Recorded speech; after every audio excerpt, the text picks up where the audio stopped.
What's up, tribe? How you guys doing? Go ahead, hit that subscribe button, and I hope you like this video. This is going to be your review of Chasing Dallas season 1 episode 4, I believe. Yes.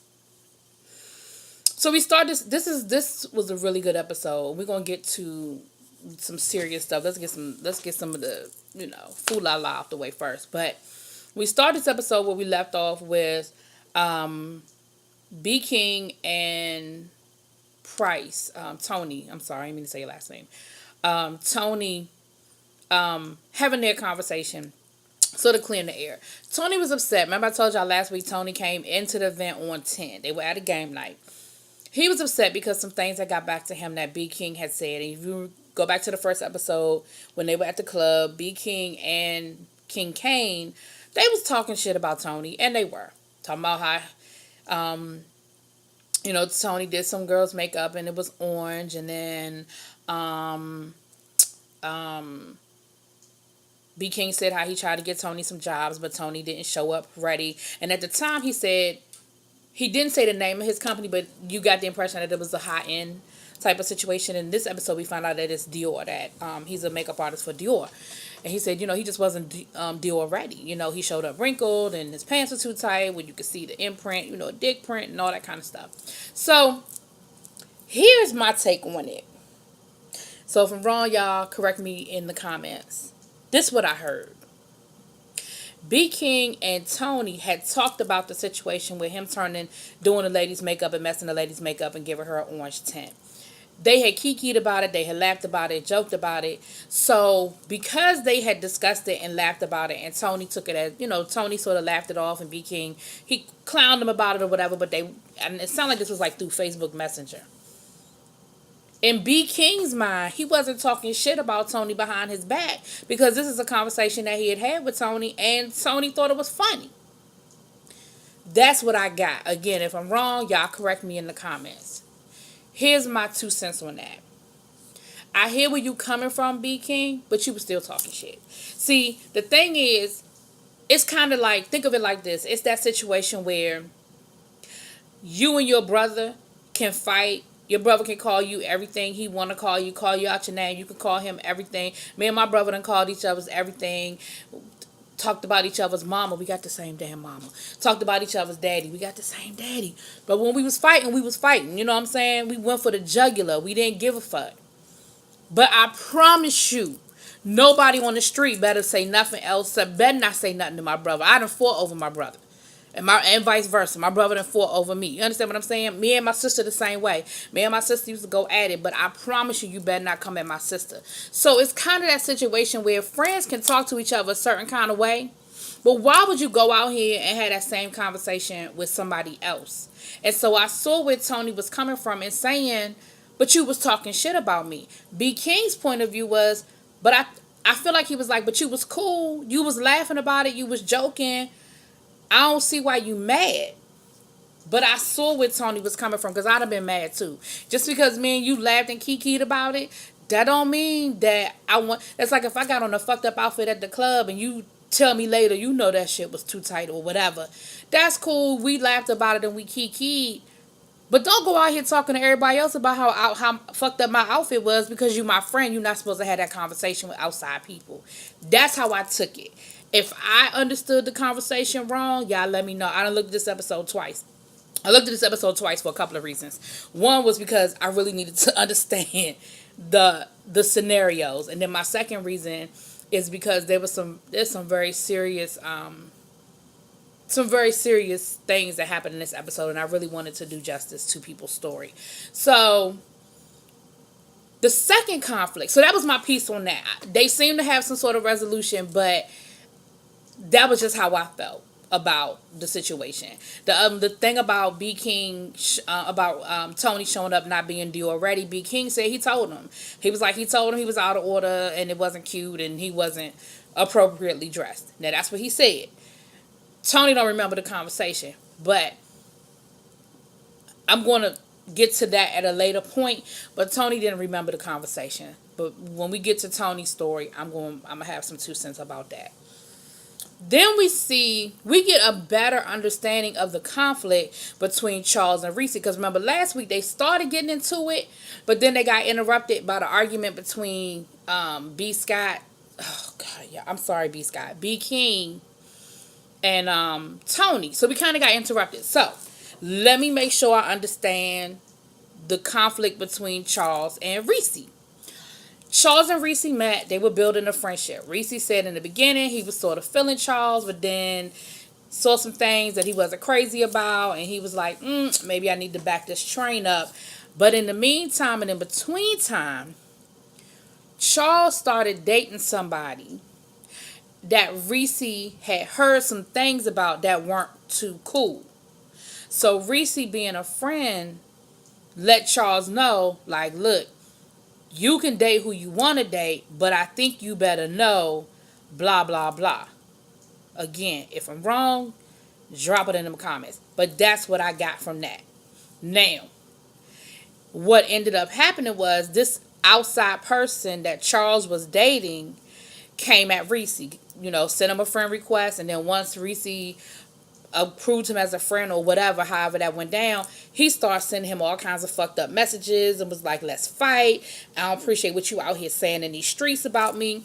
And so Reese was like, well, damn, Charles done went back and told him what I said, and I'm out here trying to look out for him, and he done went back and told the mofo what I said about him. So now Reese is kind of looking at Charles sideways, because he like, look, I came at you as a friend trying to let you know the good, the bad, and the ugly, so you can avoid some bullshit.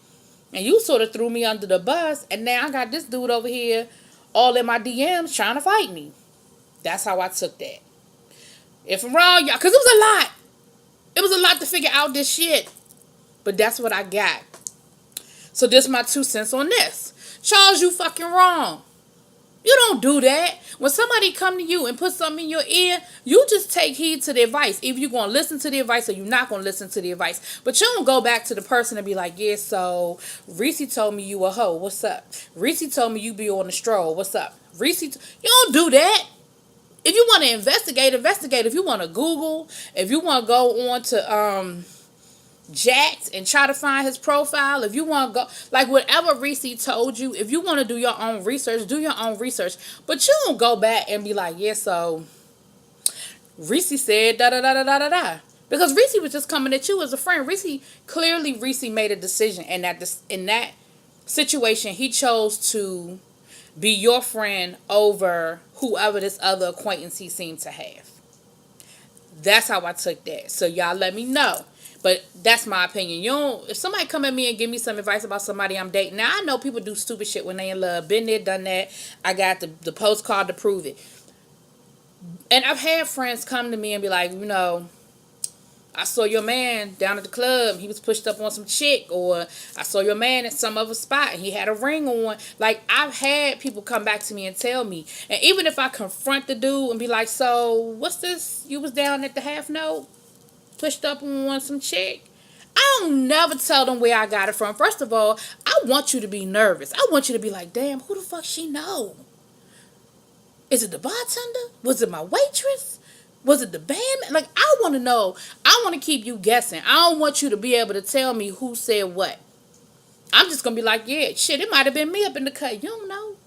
So I don't never reveal my source. I may confront you. So that's what it sounds like happened. So Reese, you got you got legit beef, and you have a legit reason to be giving Charles a side eye.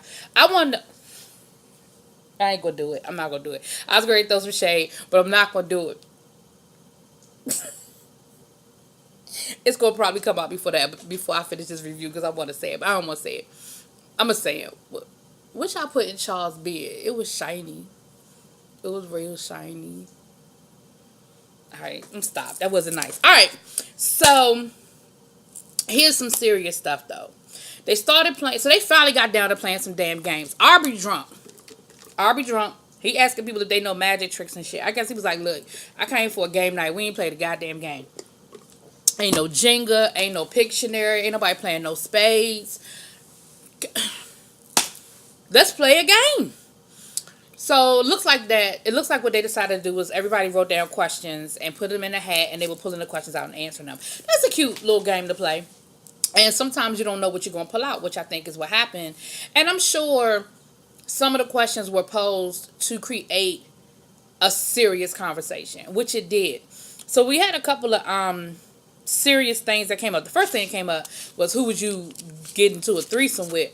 And Reese said that he would get into a threesome with Charles and with B. King, which I found interesting since you just got finished talking shit about Charles and how he had something on his lip you wasn't crazy about. But okay, and it's clear that Reese like some thickums. He like them thick, and that's cool too. You know what I mean? Because that's who he picked in the room. Now I probably would have picked some different names. Who would I have picked if y'all was straight? If y'all was straight, this is who I would have picked for a threesome. I probably would have picked Markel.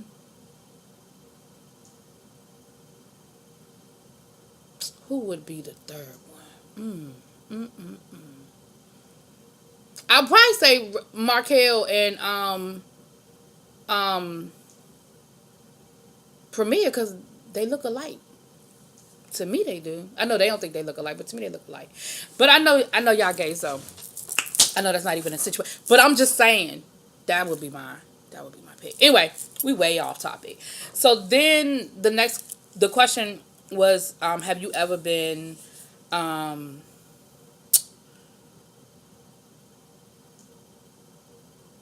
sorry, y'all. I'm looking at my notes and something threw me off. Then we talked about the question was, have you ever been homeless? And I want to say it was either Premier or Markel that picked that question.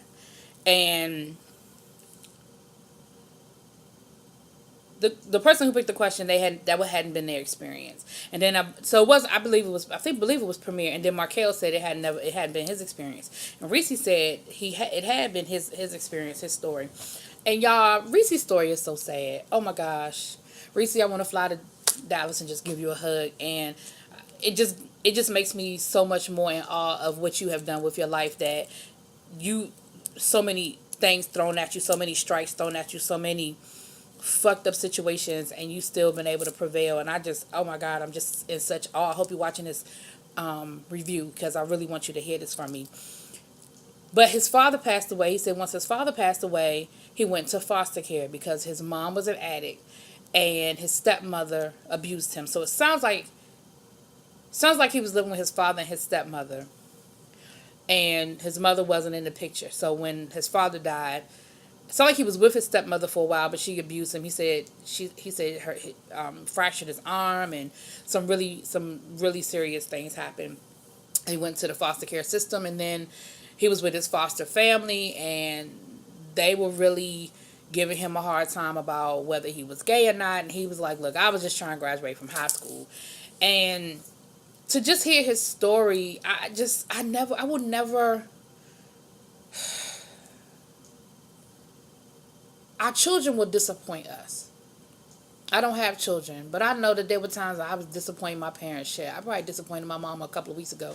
We had a conversation, and I mean, I'm sure I did, but I could never wrap my brain around disappointing my mother to the point where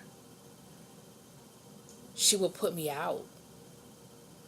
Like, I know I'm blessed. I am so blessed that if God forbid something happened to me and I lost my home, I believe that I got people that will let me sleep on their couch or rent a room, or, you know what I'm saying? So when I hear these stories, it really just breaks my heart. Like, these stories really break my heart.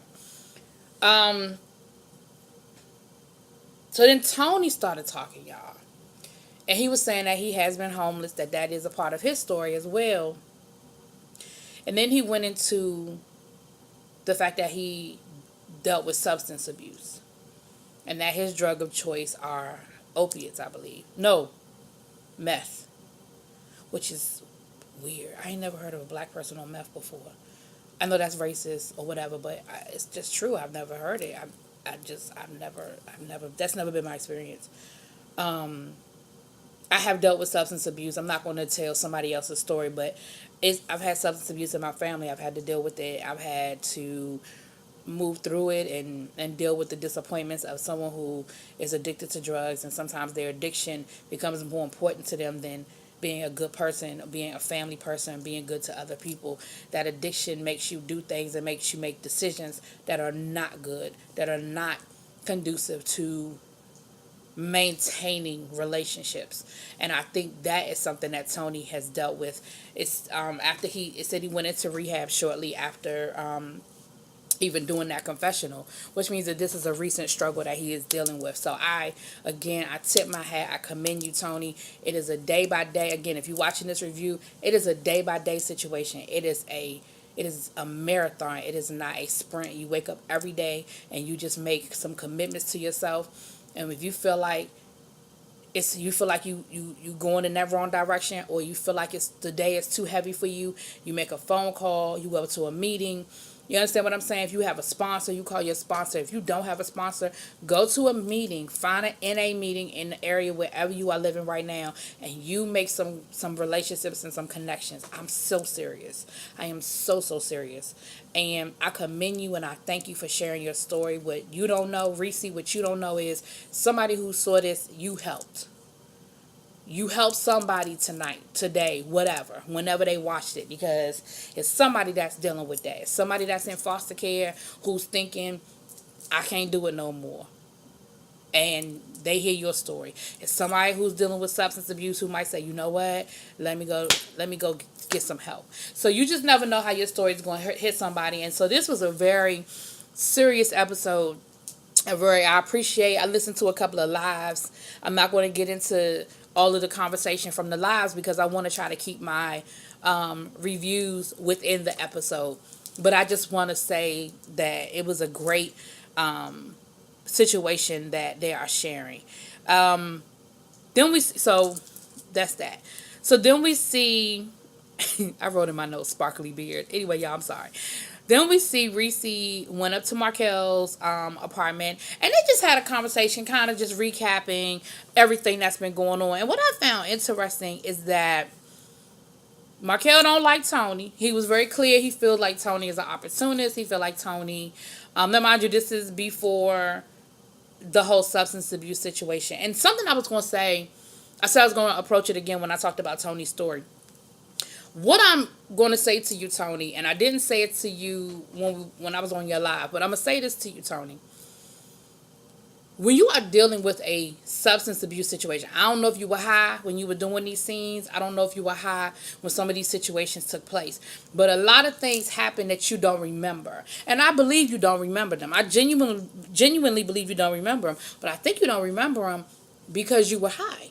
Because you were in the throes of your addiction.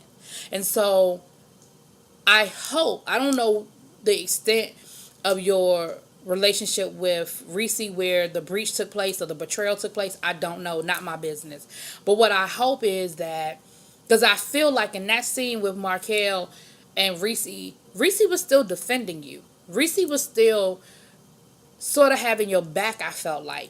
And I hope that whatever betrayal or whatever thing you did, that you and Reese's like real friendship outside of this show went through, I hope that it was connected to the addiction, and one of your steps is to make amends. And I hope that that's something you can do when you're ready. That's a process. Because I felt like Reese genuinely was a friend with you. And even in the throes of Markel saying, I don't like him, I think he's this and I think he's that, all Reese said was, well, I'm starting to see some things. But what I feel like is maybe he was starting to see the effects of the addiction. I don't know, y'all. I'm on the outside looking in. I just know through my experience of dealing with people with addiction, the things that they will do and how they will inadvertently fuck up a friendship, a relationship, a family situation. So I'm going to come up out of that, I'm gonna come back to this, but I feel like in that scene, I feel like Reese was still trying to find some good in him, right? And then they had this cute little Nicki Minaj versus Lil Kim thing. That was cute. I'm team Lil Kim. Anyway. Then we see B King and King Kane, excuse me, y'all, have a conversation. And again, they are just recapping the situation with Tony and what happened at Reese's event, and Kane was just explaining why he was so upset and how, this whole situation is just really bothering him. He was saying how, he's losing, like, it's just a lot of stuff that's on him, and that whole situation really bothered him a lot. And I feel like B King was giving him some really, really good advice about, you can't allow these things to come in and